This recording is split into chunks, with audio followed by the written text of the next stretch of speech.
Hi there, welcome to the latest episode of my 10-minute moan. The topic of this 10-minute moan is the ironic SNP government want to dictate the hours at schools, and I don't think it's a bad idea, but I think it's ironic that they want to set minimum hours for anybody when they don't let us know how often they go to their work, never mind how many hours they put in. So the story came about, it's in the Scotsman, there was they covered it, I picked it up from there. Their headline's fantastically funny in my eyes, which says, SNP considers law forcing schools to set minimum weekly hours after 61% back to move. And I thought, you guys, you don't have the right to tell anybody how many hours they should do anything when you can't control your own SPs and have them accountable to actually go to work, right? But anyway, the topic, once I read it, I thought, that's quite an interesting topic. And I learned some things I didn't know. On average, and I think this is a recommendation, that primary school age kids should be taught for 25 hours a week. When they go to secondary school, 27 and a half. A wee bit older, and they can handle a wee extra 2.5 hours. It's a half an hour a day at school. So that's what I think we should be, or that's what they try to be. And there is a legal requirement on the councils that their schools are open for 190 days in total per year.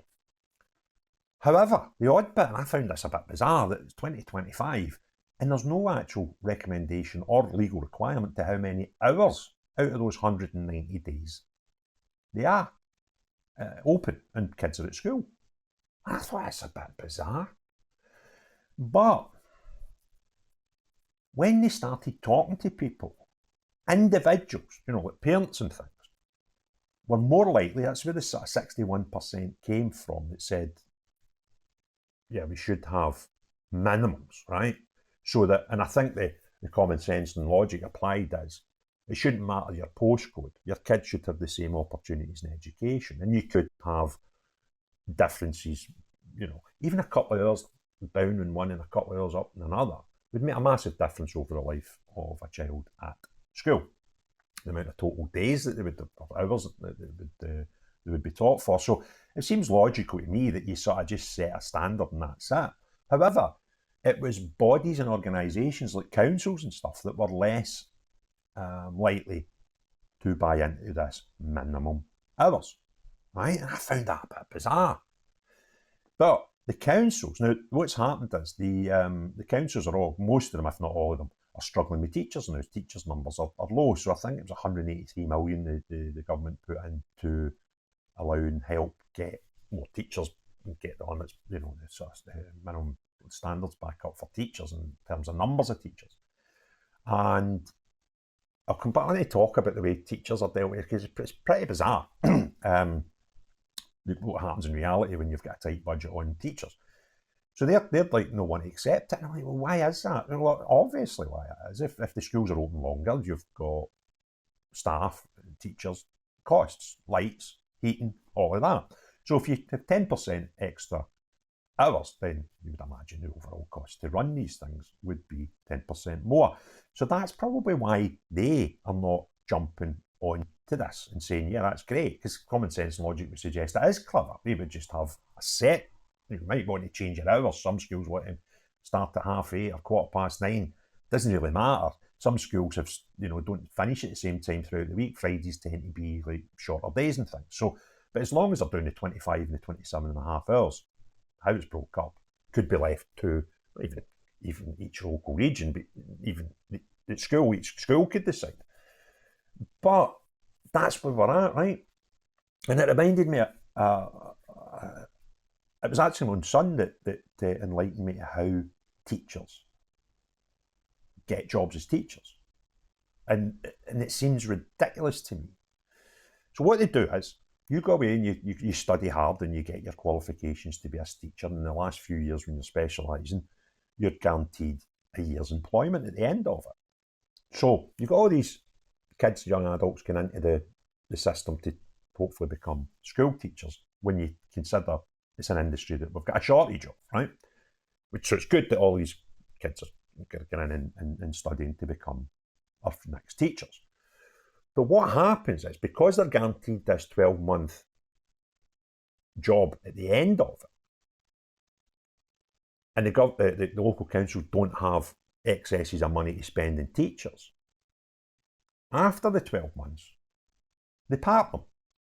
And they have to part them. And it's horrific, but it's harsh reality. And the reason they need to part them is dead simple. The following year, there's going to be a full load of new graduates coming out who are in the same terms, where they're guaranteed to be given 12 months employment. So they don't have the budget to keep the ones on that should be going into their second year of being a teacher, because you've got all these new ones coming in that they need to transfer those wages to the new ones, because they don't have enough to keep them all going. And then these young kids, I'm saying that I'm 51, remember, so please, I'm not talking about teenagers here, folk in their 20s, right?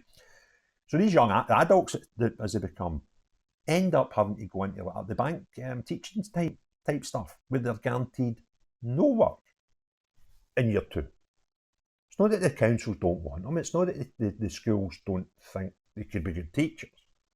It's because it just is impossible, because of budgetary constraints, to do anything other than release them at the end of their 12 months. And I find that quite horrific. It's just, and the only thing you could do to stop that is stop putting teacher trainers in at the start of the process, and allow the ones that are just coming out to start the first year to be, keep the budget to them, because you're not legally required to take on a new role. But that would be horrific. That would be really, really horrific.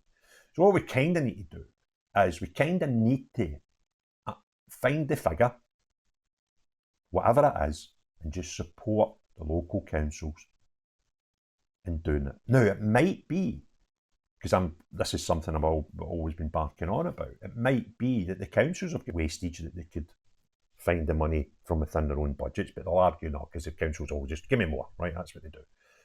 Or Scottish Government need to find the money. But either way, we need to solve this problem, because it's a ridiculous way we recruit teachers in Scotland. And from what I can gather, there are a lot of young people out there who would love to be school teachers and could probably be very, very good school teachers. But as they learn, if you're looking and you're whatever, 18, 19, 20, and you're deciding what future you've got, if you know that in 4 or 5 years' time, the chances are you're going to get a 12-month job and then nothing. So you've done all these years of studying to have a job for 12 months. That doesn't make sense. So what will happen is you'll stop getting the quality of people coming in, probably the numbers coming in at the start of that process, when they go, why would I want to put 4, 5, whatever years it is to do their couple of different things that they need to do to get a job for 12 months? And I think that's why we see on a regular basis young adult teachers going abroad, because there is no future for them. And I hope that the ones that are coming up don't go and get put off by the reality, because we need to sort the reality. We need to create a different reality where we can get these people into employment, get our kids at schools where there's a lack of school teachers across the board. And that's got to have a knock-on effect to the education that we're providing. It's impossible not to.